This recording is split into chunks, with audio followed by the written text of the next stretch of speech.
morning, everybody. It's Monta Knudson from Bridges to Change. Welcome to Coffee with Monta, or whatever you're drinking this morning.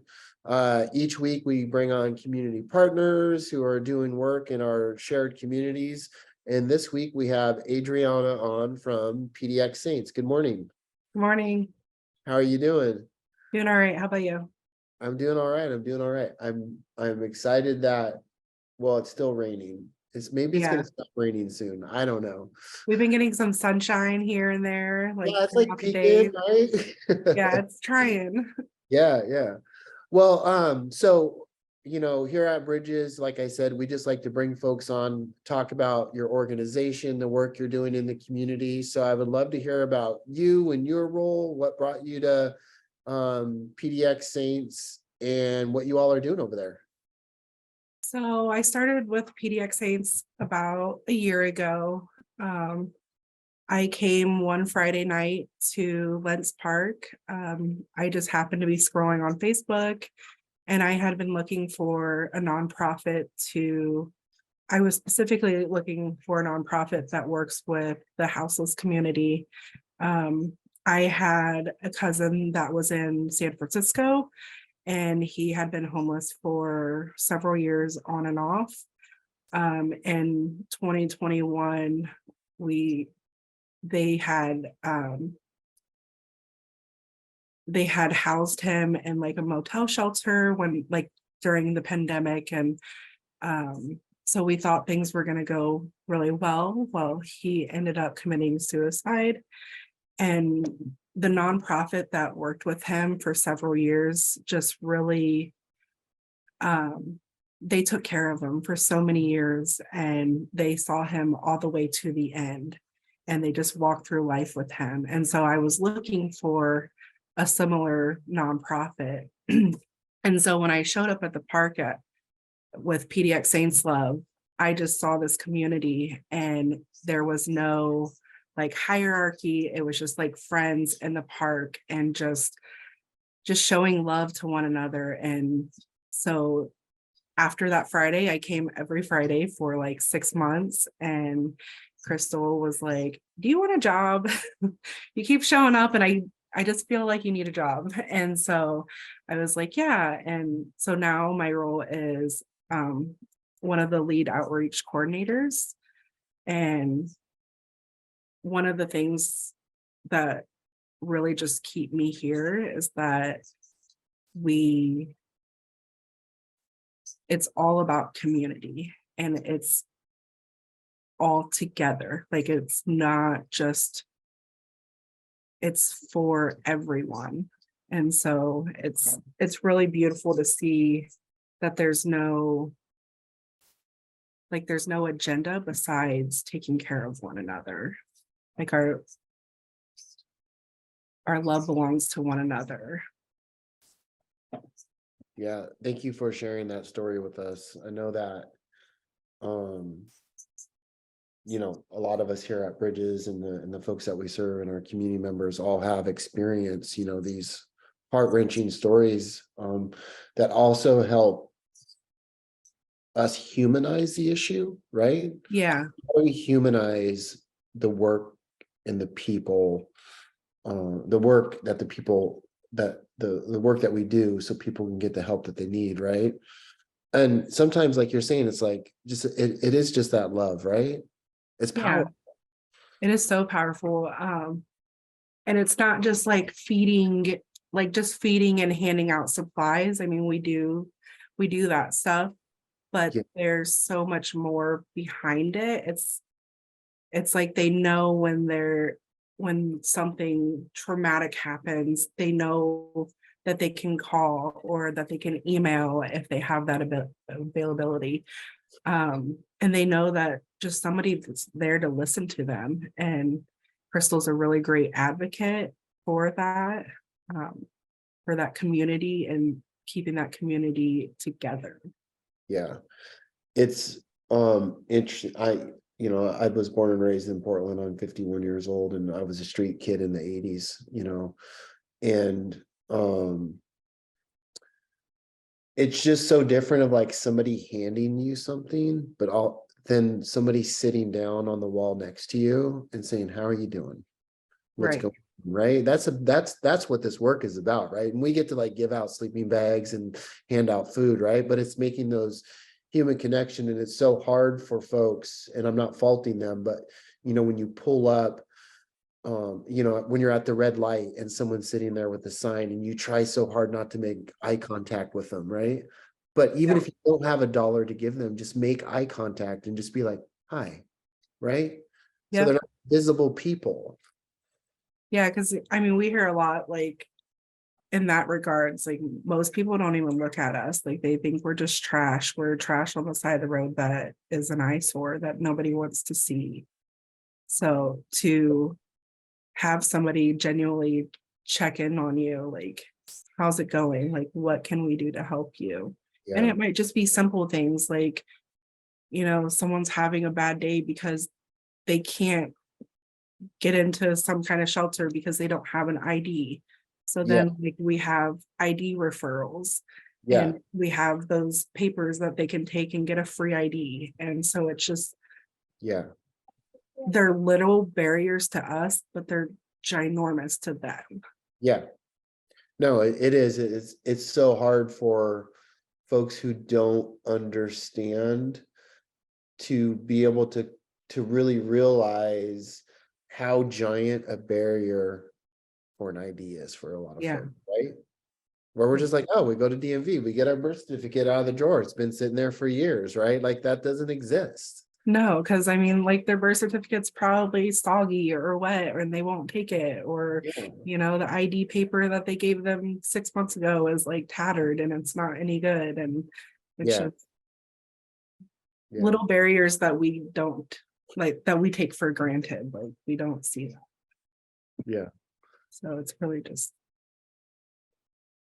Yeah. What kind of I know we have a list of questions here, but I just other questions. But right, it's like what challenges in your organization is your organization currently facing, and how does the commitment to equity continue to show up in services? But when you're out there as the outreach worker, what are you currently seeing on the day-to-day that's like, this is a challenge to solve, you know? right now, I would say our biggest challenge is the shelter and housing resources, which I feel like has been probably the biggest, and probably across the board is for everyone. There's not enough shelter beds. There's not enough um, low barrier shelters for, people that have significant barriers.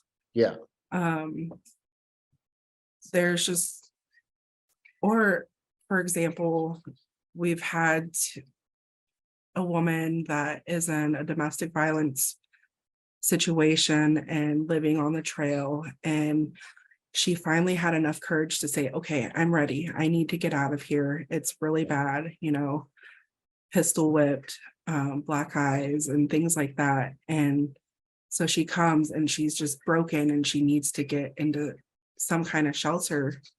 And we don't just give 211 access because we walk with them through it, sure. like we spend the time on the phone with them. And um, so we called 211, we called all of the 10 resources they gave us, all of them were completely full. And by 2 o'clock, we had to tell her, I am so sorry, like there's nothing available for you. Yeah, And so we're essentially just sending them back out with nowhere else to go. And then we have some people that are like, well, why can't they just get off the streets? Well, we're trying, but we have very limited resources and not enough space to send anybody to. yeah, yeah. It's a challenge. Capacity is a challenge right now. We are in the process of launching about 202 supportive housing beds.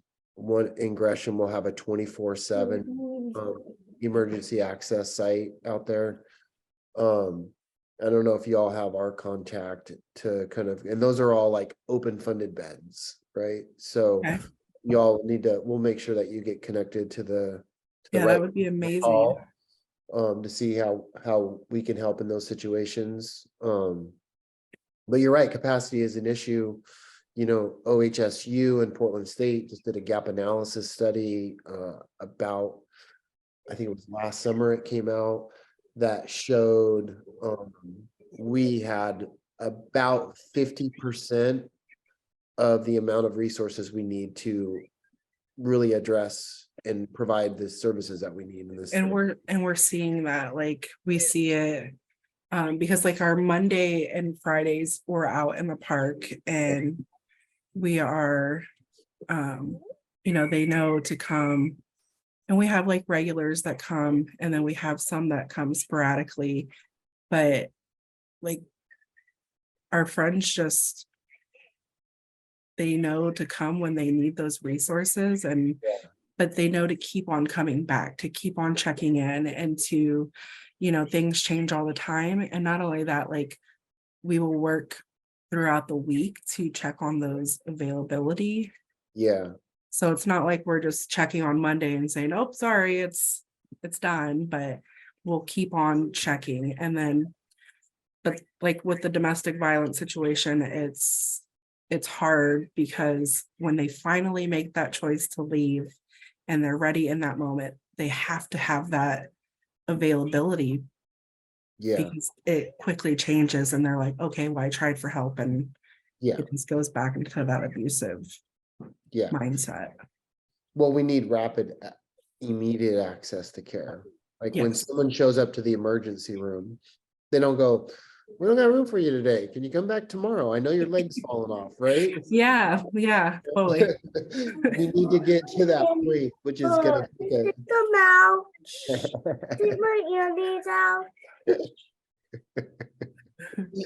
I raised 5 kids, I feel you. Oh, geez. Yeah, we need rapid access to care. And unfortunately, that's going to take some time to continue to build this system, So, how many folks work for PDX Saints Love? Is it PDX Saints Love? Is it? Yes. Okay, yeah. There's 7 of us Okay. on our team. Okay. And then how many do you have volunteers? Yeah, we have quite a bit of volunteers. Yeah. We have some pretty regular ones, and then we also have some that just, influx. Yeah. Yeah.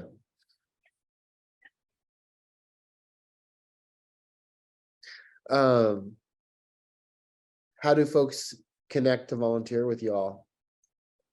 So most of the time it's through our website. They can email Crystal at PDX Saints Love, and then Facebook is always a good way to reach out. Yeah. But I'd say by email is probably the best way. Yeah. And then also they can just show up on Fridays and Mondays if they wanted to kind of see how it's ran. And that's at Lens Park? yes. And then what time are those? So Mondays is from 10 to 2. Uh-huh. And then Fridays from 5 to 7. Okay. And then are you doing like a lunch? Or what are you doing during those times? On Mondays, we have a wellness fair, and we have the shower trucks. Yeah. Sometimes they have the laundry trucks available. Yeah. And then we have a hot breakfast. We have different supplies, like hand sanitizer, tarps, tents, sleeping bags. And then we have Portland Street Response with us, and they do like hot coffee, various supplies, just kind of getting to know the community so they're familiar with their faces. And we had a food pantry and food boxes, so we're working on getting that back out there. That was a really big need in the community, and that was for housed and unhoused communities. We were seeing a lot of housed, like low income housing, utilizing that service. Yeah. That was great. And then on Fridays, we just do like a hot meal and supplies and a clothing truck. And then it's just Fridays are really chill. They're relaxed and it's kind of like a picnic in the park. Yeah. Like, it looks like a big picnic, and then Mondays look like a flea market, but free, Okay. Awesome. I'm wondering, I'd have to talk, we have an outreach team that has mobile service vans as well. Oh, that would be awesome. I wonder if we can get them to join you all. Gracie, come.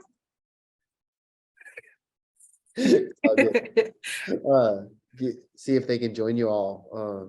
At least that could be like a connection site to some of our services, That would be amazing. Yeah. I'll talk to their team and see if This they, little girl just loves to how that fits on their overall plan. Yeah, that'd be cool. Hello. Well, listen, I don't want to keep you. You got a lot going on right now. I want to thank you for coming on, and thank you for, sharing some of your personal story and why you got involved. I know that's hard. And thank you for the work that you're doing over there. Yeah, thanks for using your platform to share different organizations and, just uplifting other voices. Yeah. What I'll do is I'll shoot you an email. I'm gonna after I hang this up, and then I'll try to get you connected to our outreach team and see how they can interface with you all to like have a more direct line to Bridges. Okay. Okay. Yeah. All right. Thank you so much. Have a good rest of the day. You too. Bye-bye. Bye. Put it down.